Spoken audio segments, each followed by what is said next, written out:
Hello, and welcome to another installment of Manga Piece Theatre here at Anime Reactions TV. As always, I'm your host, Commodore William Perry, retired. You may know that I have dressed down for the occasion, if you're one of our more eagle-eyed viewers. And there is a reason for that. You see, one of the internet's best-known reviewers of Japanese visual art, and a champion of the cause, known as That Dude in the Suede, is departing for 2 years on missionary work. And my own suede jacket and black shirt is my way of paying tribute to the man. Goodbye, Suede, and good luck. And if your webmasters need someone to review anime or manga, I've already got the jacket. But shameless self-promotion aside, let's move on to today's manga piece. Now, it is a well-known fact that you can be inspired by visual art the best, not through your eyes, but through your nose. Yes, the olfactory senses hold the key to truly understanding visual art. It is rumored, even, that Dan Brown was inspired to write the Da Vinci Code after catching a whiff of The Last Supper. Now, all you need to do is grab your favorite manga, open to your favorite page, and inhale the beauty of visual art. But please, do not sniff the yaoi.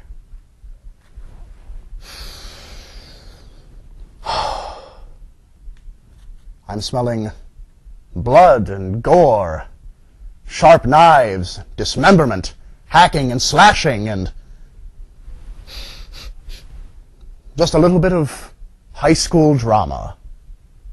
Then this must be DrMasters' publication of the lunar legend, Tsukinime. We'll be right back.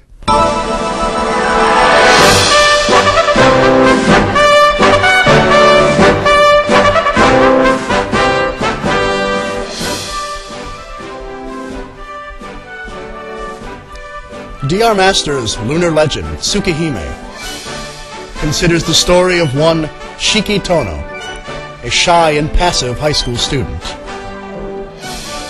During his time at high school, Shiki meets an attractive older foreign woman, an attractive older student, or senpai, and an attractive younger student, all while being chastised and followed about by his loud and brash best friend. Now, as this may sound like your typical harem manga, and I can already hear some of you complaining that I managed to sneak another harem manga into the program, I can assure you it is not a harem manga. For example, when a harem manga has two people meet on a street and exchange a long glance, it usually has romantic connotations. However, in Tsukinime, our main character meets a lady on the street and has a long glance with her, and then chops her into 17 pieces with his knife. Not exactly the kind of romantic encounter you would expect from a love hina, or a canon, or a clanade. No, instead, Tsukinime is a horror manga. But it is not completely horror. There's bits of comedy, there are bits of action. In fact, it does a very good job on the whole. You see, Shiki was involved in a terrible accident when he was a child. And when he awoke from the coma following the accident, he found that he could see strange scribbles all over the world, from buildings to walls to chairs to even people. And as the story progresses, you find out that those lines are called lines of depth perception. Not depth, but depth perception. In other words, Shiki can see death.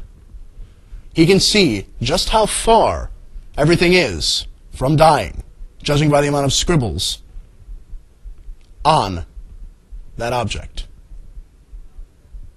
And by taking a knife, or his hand, and tracing along the lines, he's able to carve them up and break them, be they a chair, be they a door, or be they a human being. And the woman who he carves into 17 pieces does not die. In fact, she's able to reincarnate herself, because she is, in fact, a vampire. And Shiki must atone for his sins, and must pay back the vampire for carving her up like a Thanksgiving turkey by helping her defeat the other evil vampires that have begun roaming around the city. And such is his charge.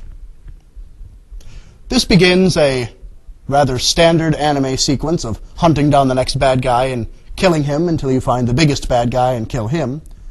But it is still done in a compelling way, because Tsukinime manages to mix comedy, action, horror, and yes, even gore into a very pleasing and incredible package to read. Yes, you will notice I said gore. This is not a manga to read if you're below the age of 15 or have an easily turned stomach. People will get chopped into butcher block pieces. People will get ripped apart. People will explode into a pile of flesh and bone that barely resembles a human being. And that's part of what makes Tsukinime such a fantastic read. I dare say that reading this late at night has caused some rather interesting dreams on my part, and reading it during my real job in the real world could possibly get me in trouble if I were caught. But that's in the past. I would have to say, in regards to Tsukinime, that it is a book that draws you in. I began reading Tsukinime about 10 p.m. one night, and I stopped reading it when I'd finished the entire first volume at 3 o'clock that morning. Each of these books, all 5 that I have read, have drawn me in with their wonderful mix of comedy, horror, suspense, and action. Once again, DrMasters Publications delivers in a engrossing and interesting book that, albeit far different from my previous review, Puri Puri, is still very interesting, and it's just a book I just can't seem to put down. I highly recommend this book if you enjoy vampires, if you enjoy adventure, and if you enjoy not seeing vampires that look like pouty adolescents with their faces carved out of a chunk of stone. Once again, I would like to thank DrMasters for providing us with fine manga like Tsukinime, and I have yet to find a manga by this company that I do not like. I'd like to thank all of us here at Anime Reactions TV for helping with this episode. And once again, I would like to thank the writers and illustrators of Tsukinime for creating a book that I highly recommend and can't wait to read Volume 6 when it comes out shortly. For all of us here at Anime Reactions TV, this is Commodore William Perry saying, always make sure that you read right to left. Goodbye.